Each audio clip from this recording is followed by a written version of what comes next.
Gue dapet cerita ini dari temen gue, namanya Nanda. Dan setelah lu denger ini, lu bakal mikir dua kali buat nyimpen barang-barang tua yang kelihatannya cuma pajangan doang. Karena kadang, barang yang nggak bergerak, yang nggak hidup bisa jadi punya lebih banyak rahasia dari yang kita kira. Jadi siap-siap karena cerita ini bakal bawa lu ke dalam kegelapan yang nggak lu duga. Ini dia, jam merah. Di meja belajar Rani, ada jam waker tua berwarna merah pudar, berkarat di beberapa bagian. Jam itu sudah lama mati, cuma jadi pajangan. Rani pernah bilang baterainya bahkan sudah dicabut dari dulu. Tapi suatu hari jam itu nyala sendiri. Dan sejak saat itu semuanya berubah. Nanda tinggal di kosan bersama tiga temannya, Rani, Vina, dan Desi.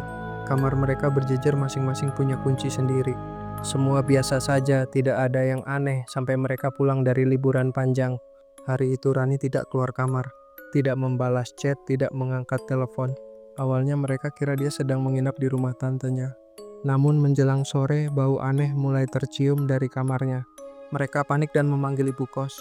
Begitu pintu dibuka dengan kunci cadangan, Rani sudah tidak bernyawa. Tubuh Rani dingin dan pucat. Matanya terbuka setengah, bibirnya ungu. Tangannya mencengkeram bantal erat, seperti orang ketakutan sebelum mati. Tidak ada luka, tidak ada tanda kekerasan. Pintu terkunci dari dalam, kunci masih nyantol di lubang. Di tengah kamar yang sunyi itu, ada satu hal yang membuat bulu kuduk meremang. Jam merah itu menyala, jarumnya berputar, dan dari dalamnya keluar lagu kotak musik anak-anak pelan nyaris seperti bisikan. Jarumnya berhenti di angka 2. Hasil forensik menyatakan Rani meninggal sekitar jam 2 pagi. Nanda teringat malam sebelum Rani meninggal mereka sempat ngobrol. Wajah Rani pucat, suaranya kecil. Dia bilang, kalau jam itu bunyi sendiri, berarti dia sudah balik. Nanda bertanya, siapa? Rani hanya menjawab pelan, yang mengikuti aku dari kecil, tapi aku sudah simpan dia di jam itu. Sejak kecil, Rani sering diganggu makhluk tak kasat mata. Kadang berdiri di pojok kamar, kadang membisikkan namanya, kadang membuatnya sulit bernapas. Waktu SMA, Rani menemukan artikel tentang ritual mengunci makhluk dalam benda tertentu, terutama benda tua yang punya energi, seperti jam waker jadul. Dia mencoba ritual itu sendiri, memakai lilin dan membaca mantra dari artikel. Sejak itu gangguan berhenti, tapi dia tahu itu hanya sementara.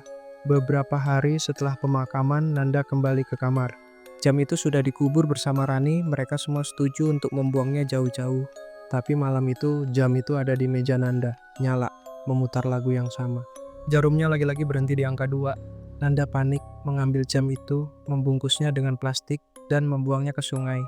Namun malam berikutnya, jam itu kembali, persis di tempat semula. Kali ini lagunya tidak menyala, tapi terdengar bisikan, "Gua belum selesai." Nanda mulai kehilangan akal sehat. Dia bercerita pada Vina dan Desi, tapi mereka mengira Nanda cuma stres. Malam itu, Vina memutuskan tidur bersama Nanda agar lebih tenang. Sekitar jam 2 pagi, pintu kamar terbanting sendiri. Vina terbangun dan melihat Nanda berdiri menghadap tembok. Tangannya mencakar dinding, matanya kosong. Saat Vina menariknya, Nanda jatuh dan pingsan. Di tembok muncul tulisan dengan darah, dia bohong. Keesokan harinya Nanda sadar tapi tidak ingat apa-apa. Dia hanya berkata, aku mimpi, Rani minta tolong, tapi bukan karena dia takut, karena dia marah.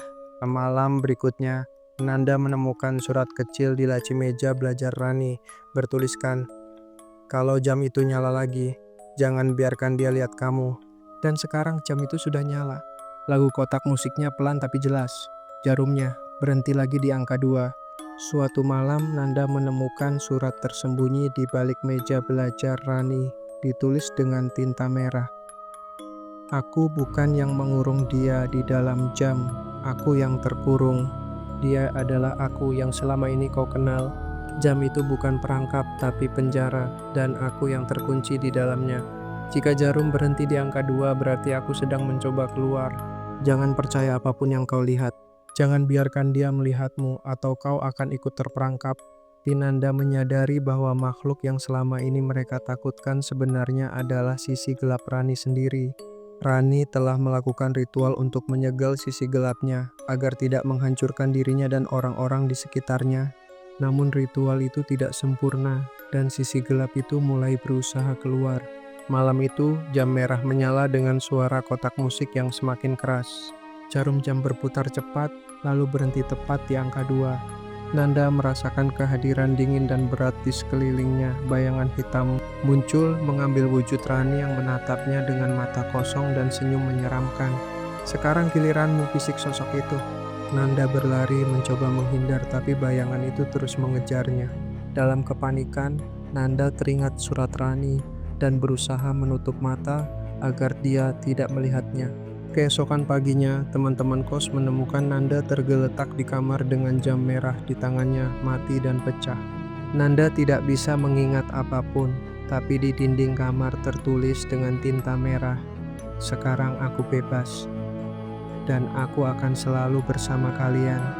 Jam merah itu kini hancur, tapi lagu kotak musiknya masih terdengar samar-samar di udara, seolah mengawasi dan menunggu saat yang tepat untuk kembali.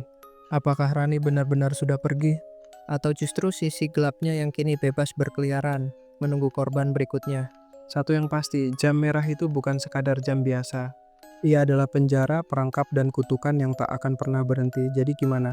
Lo masih berani nyimpen jam waker tua di meja belajar lo? Kalau lo punya cerita horor yang nggak kalah serem, kirim aja ke email yang ada di deskripsi. Siapa tahu bisa gue bawain di episode selanjutnya. Dan jangan lupa subscribe, like, dan komen di bawah ya. Kasih tahu juga bagian mana yang paling bikin merinding menurut lo. Support lo bantu banget biar channel ini terus berkembang. Sampai ketemu di cerita misteri berikutnya. Tetap waspada karena kadang hal yang paling menyeramkan bukan hantu, tapi sisi gelap dari diri kita sendiri.